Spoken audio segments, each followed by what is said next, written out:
Judge Crazy Tyler Mannion is back on the channel, crazy to explain to us what happened at the Pittsburgh Pro. This man appears on my channel more than I do. Why did Diego lose to Niall again? Did Ale Vidal, the favorite, lose in men's to Kyron? And did Krizo beat Tonio when in New York it had been the other way around? I'm going to do all the categories in this video. I don't feel like going one by one, okay? I think there's not that much to talk about because he already analyzed these guys at New York. The vice president of the IFBB NPC of bodybuilding and one of the main judges of these events, Tyler Mannion, is going to explain to us what happened, why they gave the victory to one and not the other.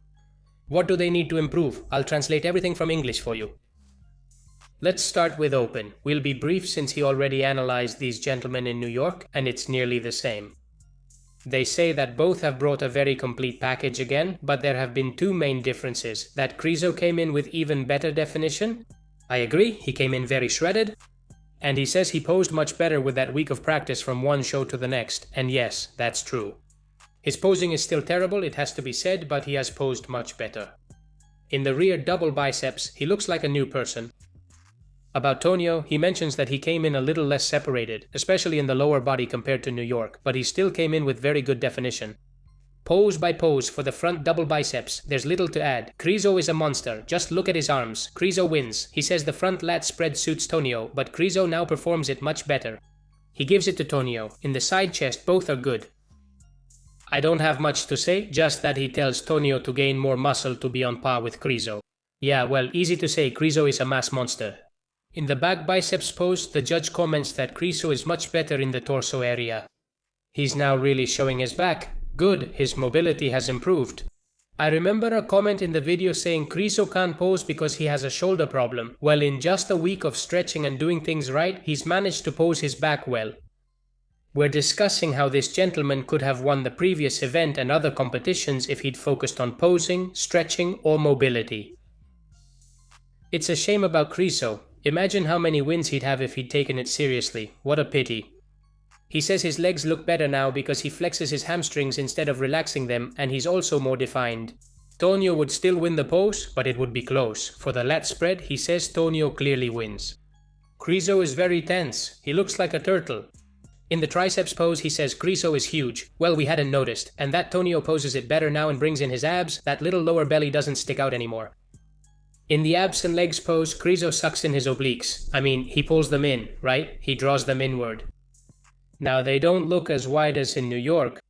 Even so, this pose is still uglier than a fridge from behind. He gives it to Tonio.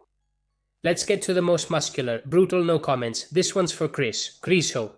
Krizo says they're very evenly matched, 4-4, but last weekend Tonio came in polished. Do you remember how polished he was? He came polished, chiseled, and perfect. And this time Krizo came in drier and posed better and has closed the gap. In plain terms, the poses where Tonio used to be much better are no longer like that, they're now even. And on top of that, Krizo has come in better in other areas, so he takes the victory. He finishes by saying that they could be top 6 at the Olympia, that both of them are so good and have improved so much that they could make it into the top 6. We'll see.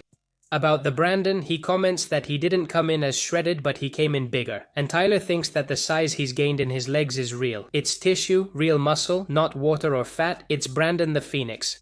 He's rising from the ashes, watch out for him. He said the Sassan's conditioning is on another level. He said he came stripped to the bone. That's a double meaning, Tyler. Don't talk too much. You don't have much left. Basically, he tells him to work on his back and arms, the lower body of a mastodon with the arms of a 14-year-old boy. But Sassan's extreme conditioning is excellent.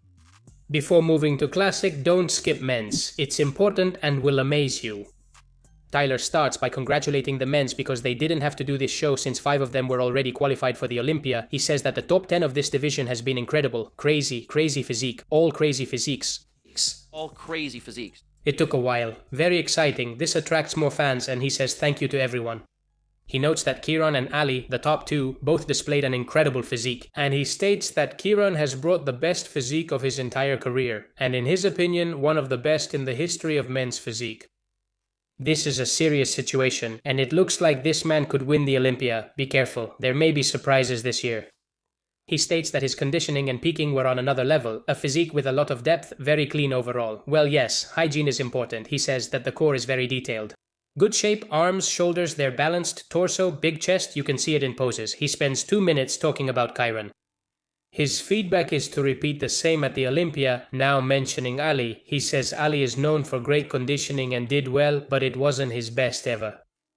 Tyler says they've seen Ali harder and more conditioned before, and that he looked better in New York.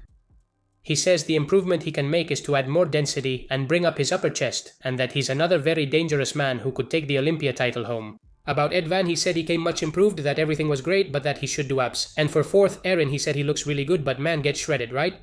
His conditioning lagged behind the other 3 men. Alright, now let's move on to classic physique. Just like at the New York Pro, a top 10 of incredible quality, Olympia level physiques. The top 4 was super impressive. Tyler says he thinks both Niall and Diego brought even better condition than in New York. He says that Chen Kang, the one on the left, and Jan Han, the one on the right, also came in very shredded. Tyler says that Niall is better than in New York, more pumped, fuller, came in fuller, better condition, more separation, and that he's going to be a threat at this year's Olympia. With improved arms, a lot of balance, great legs, size, shape, and a non-existent waist. Careful, Tyler, Kyron might get jealous. In case you don't remember, let me remind you that Niall won the other day in New York while he was sick, and he wasn't at 100%, but now he is. In New York, I had my doubts, and personally, I would have given it to Diego Galindo, the Colombian, but in this Pittsburgh event, I would have given it to Niall. I think here, as Tyler says, close the gap. He says Diego doesn't have as good a quadriceps shape. In classic, if your quadriceps don't have some huge 3-handspan bulge sticking out of the quad, they're not considered good. He says his chest is flat, like it's not very deep, it looks empty, not very 3D compared to the others, that it doesn't have as much fullness.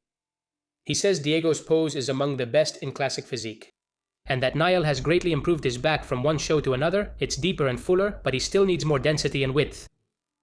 According to Tyler, the only pose that Diego won was the back pose. Wow. In the chest pose, Niall poses better, his leg looks wider than Diego's, he has a better lower body, but Diego lacks density in his chest and upper body. Tell Daniel Niall to work on his back and Diego to work on his chest because it affects 3 out of the 4 poses he does, and he should also do more sidearm and more front quadriceps. About number 3, Chen says it's his best physique so far, those insane quads, crazy. Quads just by themselves, absolutely crazy. Quads just of themselves, absolutely crazy. He praises his arms, chest, conditioning, and tells him to work on his back, more density and width. On number 4, Yaihan notes there's a lot of muscle but suggests improving back and density. Typical Asian bodybuilders, huge legs but lagging backs. I agree with the analysis, and he has made it clear that these men, both in the Open and in Classic, could do a lot of damage at the Olympia. This is going to be very interesting. And do you know what's the best part of all? Exactly, Mas Musculo supplements. Link in the description and pinned comment, and code ARIS. Protein, creatine, omega-3 collagen, oats, peanut butter, everything, except steroids. Hope you enjoyed the video. This is Aries YT Bodybuilding signing off. See you next time.